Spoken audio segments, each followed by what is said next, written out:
નમસ્કાર વિદ્યાર્થી મિત્રો, અમારી યુટ્યુબ ચેનલમાં આપ સર્વનું હાર્દિક સ્વાગત છે. અને આજે આપણે ભારતીય બંધારણનો ઇતિહાસ એટલે કે તેમાંથી જેટલા બી પ્રશ્નો પૂછાયા છે યુપીએસસીથી લઈને ક્લાસ 4 સુધીમાં જે બી પ્રશ્નો પૂછાયા છે તે તમામ પ્રશ્નોની આજે આપણે અહીં ચર્ચા કરવાના છીએ. તો વિદ્યાર્થી મિત્રો, જો તમે અમારી ચેનલને સબસ્ક્રાઈબ ના કરો તો સબસ્ક્રાઈબ કરી નાખજો.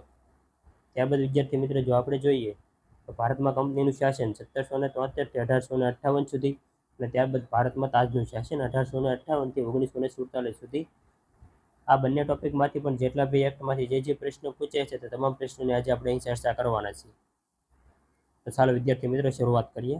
ત્યારબાદ અહીં પહેલો પ્રશ્ન છે, 1793ના ચાર્ટર એક્ટ અધિનિયમ બાબતે નીચેના પૈકી કયા વિધાનો સાચા છે? અહીં એ, તેનાથી ગવર્નર જનરલની સત્તામાં ઘટાડો થયો. ત્યારબાદ બીમાં, તેના કંપનીના પ્રદેશો ઉપર બ્રિટિશ તાજને સાર્વભૌમત્વ પ્રસ્થાપિત કર્યું. અને સીમાં છે, તેને 20 વર્ષના સમયગાળા માટે ભારતમાં કંપનીનો વ્યાપ અધિકાર લંબાવી આપ્યું. ત્યારબાદ ડીમાં છે, આપેલ તમામ. તો અહીં વિદ્યાર્થી મિત્રો જવાબ આવશે કંપનીના 20 વર્ષના સમયગાળા માટે ભારતમાં કંપનીનો વ્યાપાર વધારી આપ્યો. ત્યારબાદ આગળ જઈએ તો બીજો પ્રશ્ન છે, નીચેનામાંથી કોણે ભારતમાં જિલ્લા કલેક્ટરની કચેરીનું નિર્માણ કર્યું હતું? એ, લોર્ડ મેયો, બી, કોર્નવોલિસ, સી, હેસ્ટિંગ્સ અને ડી, લોર્ડ વિલિયમ બેન્ટિંગ. તો અહીં વિદ્યાર્થી મિત્રો જવાબ આવશે વોરેન હેસ્ટિંગ્સે ભારતમાં કલેક્ટરની કચેરીનું નિર્માણ કર્યું હતું. કલેક્ટરનું પદ તે લાવ્યા હતા. ત્યારબાદ આગળ જોઈએ તો ત્રીજો પ્રશ્ન છે, બંધારણ રચવાની માંગ સર્વપ્રથમ 1895માં કોના દ્વારા કરવામાં આવી હતી? એ, બાળ ગંગાધર તિલક, બી, ગાંધીજી, સી, મોતીલાલ નહેરુ અને ડી, જવાહરલાલ નહેરુ. તો અહીં જવાબ આવશે બાળ ગંગાધર તિલક દ્વારા કરવામાં આવી હતી. ત્યારબાદ ચોથો પ્રશ્ન છે, 1833ના ચાર્ટર એક્ટ વિશે છાસા વિધાનો ધ્યાનમાં લો.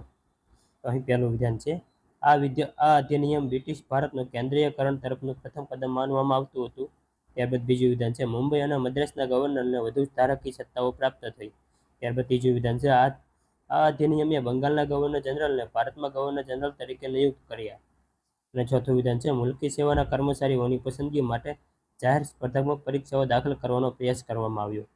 આપણે વિકલ્પો જોઈએ તો એમાં પહેલું, બીજું અને ત્રીજું સત્ય, બીમાં પહેલું, ત્રીજું અને ચોથું સત્ય, સીમાં બીજું, ત્રીજું અને ચોથું સત્ય, અને ડીમાં આપેલ તમામ સત્ય. તો અહીં વિદ્યાર્થી મિત્રો જવાબ આવશે પહેલું, ત્રીજું અને ચોથું વિધાન જે છે તે સત્ય છે.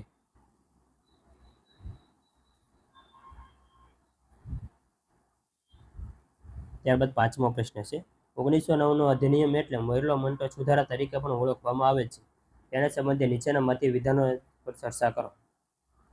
એ, કેન્દ્રીય અને પ્રાંતીય વિષયો અલગ કરવામાં આવ્યા. ત્યારબાદ બીજું વિધાન છે, સાંપ્રદાયિક પ્રતિનિધિત્વ પ્રણાલીની શરૂઆત. ત્રીજું વિધાન છે, પ્રાંતીય સ્તરે આરક્ષિત અને હસ્તાંતરિત એમ બે વિષયો અલગ કરવામાં આવ્યા. ત્યારબાદ આપણે વિકલ્પ જોઈએ તો એ, માત્ર એક સત્ય, બીમાં માત્ર બે સત્ય, સીમાં પહેલું અને બીજું બંને સત્ય, અને ડીમાં એક પણ નહીં. તો અહીં જવાબ આવશે માત્ર વિધાન બીજું જે છે તે સત્ય છે, બાકીના એ પહેલું અને ત્રીજું વિધાન અસત્ય છે. ત્યારબાદ છઠ્ઠો પ્રશ્ન છે, નીચેના પૈકી કયા વિધાનો સત્ય છે? પહેલું, ભારતમાં સરકારે અધિનિયમ 1919 નિયંત્રિત મતાધિકાર સાથે તત્કાલીન ધારાસભાના બીજા ગૃહ તરીકે રાજ્ય પરિષદની રચનાની જોગવાઈ કરી. ત્યારબાદ બીજામાં છે, આ રાજ્ય પરિષદ વાસ્તવમાં 1935માં અસ્તિત્વમાં આવી હતી. અને ત્રીજું વિધાન છે, તે વખતે ગવર્નર જનરલ તત્કાલીન રાજ્ય પરિષદ હોદ્દાની રૂએ અધ્યક્ષ હતા. ત્યારબાદ આપણે વિકલ્પ જોઈએ તો એમાં પહેલું, બીજું અને ત્રીજું સત્ય, બીમાં ફક્ત બીજું અને ત્રીજું સત્ય, સીમાં ફક્ત પહેલું અને ત્રીજું સત્ય, અને ડીમાં ફક્ત પહેલું અને બીજું બંને સત્ય. તો અહીં વિદ્યાર્થી મિત્રો જવાબ આવશે ફક્ત પહેલું અને ત્રીજું વિધાન જે છે તે સત્ય છે. ત્યારબાદ સાતમો પ્રશ્ન છે, ગવર્મેન્ટ ઓફ ઇન્ડિયા એક્ટ 1935 બાબતે નીચેના પૈકી કયા વિધાનો સત્ય છે? એ, તેને પ્રાંતો અને દેશી રજવાડાઓનો સમાવેશ કરતા અખિલ ભારત ફેડરેશનની સ્થાપના કરવા માટેની જોગવાઈ કરી. ત્યારબાદ બીમાં, આ અધિનિયમ એ પ્રાંતીય સ્વાયત્તતાની શરૂઆત કરી. સીમાં એ અને બે બંને સત્ય, અને ડીમાં એક પણ નહીં. તો અહીં જવાબ આવશે એ અને બી એટલે કે બંને વિધાનો સત્ય છે. ત્યારબાદ આઠમો પ્રશ્ન છે, ભારત સરકાર અધિનિયમ 1935માં રેલ ઇન્સ્ટ્રુમેન્ટ ઓફ ઇન્સ્ટ્રક્શન હાલ ભારત બંધારણના કયા ભાગમાં કયા સ્વરૂપે નજર આવે છે? એ, ભારત બંધારણમાં સ્થાન, બી, કેન્દ્ર અને રાજ્ય વચ્ચે શક્તિઓના વિતરણ અંગે માર્ગદર્શક સિદ્ધાંતો. ત્યારબાદ સીમાં છે, ભારત સરકાર દ્વારા બહાર પાડવામાં આવતી રીટ, અને ડીમાં છે, ઉપરના પૈકી એક પણ નહીં. તો અહીં વિદ્યાર્થી મિત્રો જવાબ આવશે ઉપરના પૈકી એક પણ નહીં. ત્યારબાદ 9મો પ્રશ્ન છે, બંધારણ પૈકી કયા કાયદા દ્વારા કેન્દ્ર અને એકમો વચ્ચે સત્તાની સંઘ યાદી અને યાદી સમર્પિત યાદી વહેંચણી કરવામાં આવે છે? એટલે કે રાજ્ય યાદી, સંયુક્ત યાદી અને સંઘવર્તી યાદીની વહેંચણી કરવામાં આવી હતી કયા કાયદા અંતર્ગત? એ ભારત સ્વતંત્રતા અધિનિયમ 1947, બીમાં ભારત સરકાર અધિનિયમ 1919, સીમાં ભારત પરિષદ અધિનિયમ 1909 અને ડીમાં ભારત સરકાર અધિનિયમ 1935. તો અહીં જવાબ આવશે ભારત સરકાર અધિનિયમ 1935 અંતર્ગત સંઘ યાદી, રાજ્ય યાદી અને સંયુક્ત યાદી વહેંચણી કરવામાં આવી હતી. ત્યારબાદ 10મો પ્રશ્ન છે, નીચેનામાંથી કયો અધિનિયમ પ્રથમ વખત સમય લાક્ષણિકતાઓ નિર્ધારિત કરે છે? એ ભારતીય સ્વતંત્રતા અધિનિયમ 1947, બીમાં ભારત સરકાર અધિનિયમ 1919, સીમાં ભારતીય પરિષદ અધિનિયમ 1909 અને ડીમાં ભારત સરકાર અધિનિયમ 1935. તો અહીં જવાબ આવશે ભારત સરકાર અધિનિયમ 1935. ત્યારબાદ 11મો પ્રશ્ન છે, ભારત સરકાર અધિનિયમ 1935 નીચેના પૈકી કઈ વિશેષતાઓ હતી? એ પ્રાંતીય કારોબારી સત્તા રાજ્યને સોંપવામાં આવી હતી. બીજું વિધાન છે, પ્રાંતીય અને કેન્દ્રમાં દ્વિમુખી રાજ્ય પદ્ધતિ નાબૂદ કરવામાં આવી હતી. ત્રીજું વિધાન છે, ધારાસભાનું કદ વધારવામાં આવ્યું હતું અને સાર્વત્રિક પોક્તા મતાધિકારની જોગવાઈ કરી હતી. અને ચોથું વિધાન છે, બ્રિટિશ ભારતીય પ્રદેશ અને રજવાડાઓ સાથે એક અખિલ ભારતીય સંઘની જોગવાઈ. ત્યારબાદ આપણે વિકલ્પો જોઈએ તો પહેલું, બીજું અને ત્રીજું સત્ય, બીમાં પહેલું અને ચોથું સત્ય, સીમાં પહેલું, બીજું અને ચોથું સત્ય અને ડીમાં આપેલ તમામ. તો અહીં વિદ્યાર્થી મિત્રો જવાબ આવશે પહેલું અને ચોથું વિધાન જે છે તે સત્ય છે. ત્યારબાદ 12મો પ્રશ્ન છે, હિન્દ સરકારનો ધારો 1935 બાબતે કયા વિધાનો સત્ય છે? પેલો, આ ધારાએ પ્રાંતોમાં દ્વિમુખી રાજ્ય પદ્ધતિ નાબૂદ કરી અને પ્રાંતીય સ્વાયત્તતા દાખલ કરી. ત્યારબાદ બીજું વિધાન છે, આ ધારાને રાજ્યપાલને પ્રાંતીય ધારાસભાને જવાબદાર મંત્રીઓની સલાહ અનુસાર કાર્ય કરવાનું પણ ઠેરવ્યું. ત્યારબાદ ત્રીજું વિધાન છે, આ ધારાએ તમામ 11 પ્રાંતોમાં દ્વિગુવી પ્રથા દાખલ કરી. અને ચોથું વિધાન છે, અનુસૂચિત જાતિઓ અને કામદારો માટે અલગ મતદાન મંડળો પૂરા પાડી કોમી પ્રતિનિધિત્વનો સિદ્ધાંત વિસ્તૃત કર્યો. ત્યારબાદ વિકલ્પ જોઈએ તો એમાં પહેલું, બીજું, ત્રીજું અને ચોથું એટલે કે તમામ સત્ય, બીમાં ત્રીજું અને ચોથું સત્ય, સીમાં પહેલું, બીજું અને ચોથું સત્ય અને ડીમાં પહેલું અને ચોથું સત્ય. તો અહીં વિદ્યાર્થી મિત્રો સાચો જવાબ આવશે પહેલું અને ચોથું વિધાન જે છે તે સત્ય છે. 13મો પ્રશ્ન છે, ભારત સરકારી અધિનિયમ 1935 બાબતે નીચેના પૈકી કયા વિધાનો સત્ય છે? એ આ અધિનિયમ 11 પ્રાંતો પૈકી 6 પ્રાંતોમાં દ્વિસંઘીયકરણ દાખલ કર્યું એટલે કે દ્વિગુવી પ્રથા દાખલ કરી. ત્યારબાદ બીજું વિધાન છે, આ અધિનિયમે રિઝર્વ બેંક ઓફ ઇન્ડિયાની સ્થાપનાની જોગવાઈ કરવામાં આવી. ત્યારબાદ ત્રીજું વિધાન છે, આ અધિનિયમ કચડાયેલા વર્ગો માટે અલગ મતદાન મંડળો અને કોમી પ્રતિનિધિત્વનો સિદ્ધાંત લાગુ કરાયો. અને ત્યારબાદ વિકલ્પો જોઈએ તો એમાં પહેલું, બીજું અને ત્રીજું સત્ય, બીમાં બીજું અને ત્રીજું, સીમાં બીજું અને ત્રીજું અને ડીમાં પહેલું અને બીજું વિધાન. તો અહીં વિદ્યાર્થી મિત્રો જવાબ આવશે પહેલું, બીજું અને ત્રીજું એટલે કે આપેલ તમામ વિધાનો 1935નો જે અધિનિયમ હતો તેમાં સમાવેશ કરવામાં આવેલો હતો ત્રણેય બાબતોનો. આ 14મો પ્રશ્ન છે, ભારતને હવે બળજબરીથી કબજે રાખી શકે છે નહીં એવું લાગતા બ્રિટનની મજૂર સરકારે હિન્દને સ્વતંત્રતા આપવા માટે વાટાઘાટો કરવા કેબિનેટ મિશન ક્યારે મોકલ્યું હતું તે સમયગાળો જણાવો. એ ડિસેમ્બર 1946, બી માર્ચ 1946, સી જાન્યુઆરી 1946 અને ડી નવેમ્બર 1946. તો અહીં વિદ્યાર્થી મિત્રો જવાબ આવશે માર્ચ 1946માં ક્રિપ્સ મિશન જે ભારત આવ્યું હતું. ત્યારબાદ 15મો પ્રશ્ન છે, નીચેના પૈકી કયું વિધાન સત્ય છે? તો અહીં પહેલું વિધાન છે, ભારતની બંધારણીય સભા સાર્વત્રિક મતાધિકાર પર આધારિત હોય છે. ત્યારબાદ બીજું છે, ભારતની બંધારણીય સભાના સભ્યો લોકો દ્વારા સીધા ચૂંટાઈ આવતા હોય છે. ત્યારબાદ સીમાં છે એ અને બે બંને સત્ય અને ડીમાં છે એક પણ નહીં. તો અહીં વિદ્યાર્થી મિત્રો જવાબ આવશે એક પણ નહીં એટલે કે બંને વિધાનો જે છે તે અસત્ય છે. બાદ 16મો પ્રશ્ન છે, ભારતની સ્વતંત્રતા ધારો કોણે પસાર કર્યો હતો? એ ભારતીય સંસદ, બી કામચલાઉ સરકાર, સી બંધારણ સભા અને ડી બ્રિટિશ પાર્લામેન્ટ. તો અહીં વિદ્યાર્થી મિત્રો જવાબ આવશે બ્રિટિશ પાર્લામેન્ટે ભારતીય સ્વતંત્રતા ધારો પસાર કર્યો હતો. બાદ 18મો પ્રશ્ન છે, નીચેના પૈકી વિધાન તપાસો. પહેલું છે, રેગ્યુલેટિંગ એક્ટ 1773 દ્વારા 1774માં કલકત્તામાં સુપ્રીમ કોર્ટની સ્થાપના કરવામાં આવી હતી, જેના પ્રથમ ન્યાયાધીશ સર એલિજા એમ્પી હતા અને તેની સાથે અન્ય 3 ન્યાયાધીશો હતા.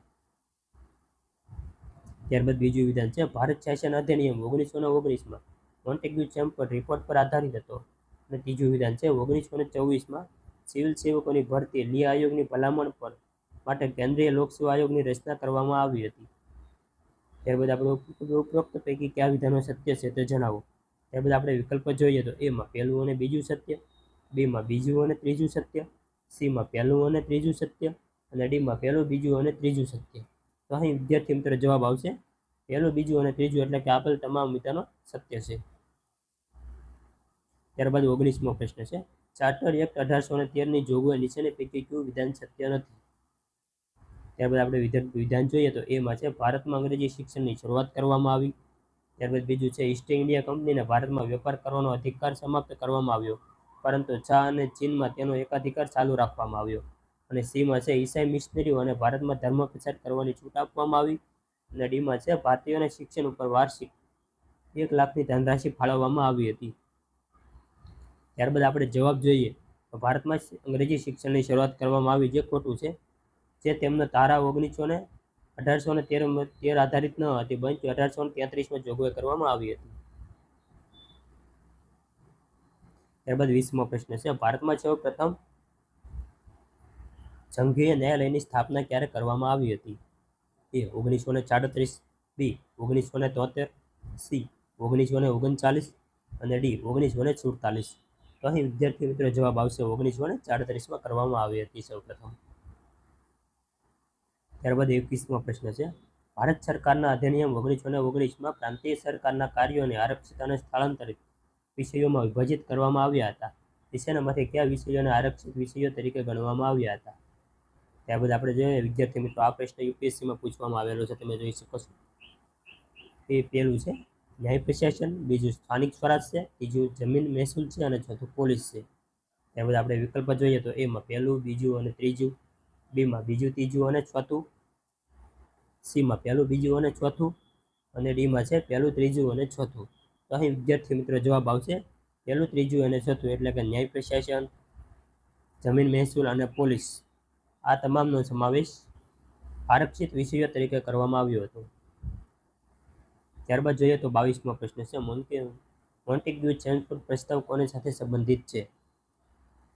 એ સામાજિક સુધાર, બી પોલીસ પ્રશાસન સુધાર, સી શૈક્ષણિક સુધાર અને ડી બંધારણીય સુધાર. તો અહીં વિદ્યાર્થી મિત્રો જવાબ આવશે બંધારણીય સુધાર સાથે સંબંધિત છે. ત્યારબાદ 23મો પ્રશ્ન છે ભારતીય બંધારણમાં કેન્દ્ર અને રાજ્યો વચ્ચેની શક્તિઓની વહેંચણીની વ્યવસ્થા નીચેનામાંથી કઈ યોજનામાં કરવામાં આવી છે. એ મોરલે મિન્ટો સુધારા 1909, બી મોન્ટેગ્યુ ચેમ્બર અધિનિયમ 1919, સી ભારત સરકાર અધિનિયમ 1935 અને ડીમાં ભારતીય સ્વતંત્રતા અધિનિયમ 1947. તો અહીં વિદ્યાર્થી મિત્રો જવાબ આવશે ભારતીય સરકાર અધિનિયમ 1935 અંતર્ગત કરવામાં આવી હતી. ત્યારબાદ 24મો પ્રશ્ન છે ભારત સરકાર અધિનિયમ 1935માં સૂચનાપત્ર અને વર્ષ 1950માં ભારતના બંધારણના કયા સ્વરૂપમાં સમાવેશ કરવામાં આવ્યું હતું. એ મૂળ અધિકાર, બી રાજનીતિના નીતિદર્શક તત્વો, સી રાજ્યની કારોબારીની સત્તાનો વિસ્તાર અને ડી ભારત સરકારના કામોનું સંચાલન. તો વિદ્યાર્થી મિત્રો અહીં જવાબ આવશે રાજ્યના નીતિદર્શક તત્વો. ત્યારબાદ 25મો પ્રશ્ન છે નીચેનામાંથી કઈ જોડ સત્ય નથી. આ પ્રશ્ન બી યુપીએસસી 2022માં પૂછવામાં આવેલો છે. તે બંગાળનો સૌપ્રથમ ગવર્નર જનરલ વોરન હેસ્ટિંગ્સ, ત્યારબાદ ભારતના પ્રથમ ગવર્નર જનરલ વિલિયમ બેન્ટિંગ અને સીમાં છે ભારતના પ્રથમ વાઇસરોય લોર્ડ કેનિંગ અને ડીમાં સ્વતંત્ર ભારતના અંતિમ ગવર્નર જનરલ માઉન્ટ બેટન. તો વિદ્યાર્થી મિત્રો આ પ્રશ્નનો જવાબ તમારે કોમેન્ટમાં આપવાનો રહેશે કે આનો જવાબ છે કઈ જોડ જે છે તે સત્ય નથી. 3 જોડ સત્ય છે અને 1 જોડ અસત્ય છે. અને વિદ્યાર્થી મિત્રો ત્યારબાદ આપણે બીજો ભાગ લઈને આવશું ભારતના બંધારણનું નિર્માણ. ત્યાં સુધી વિદ્યાર્થી મિત્રો જો તમને અમારો વિડીયો ગમતા હોય અને સરસ લાગતો હોય તો લાઇક, શેર અને સબસ્ક્રાઈબ કરવા નમ્ર વિનંતી. જય હિન્દ વિદ્યાર્થી મિત્રો, જય ભારત.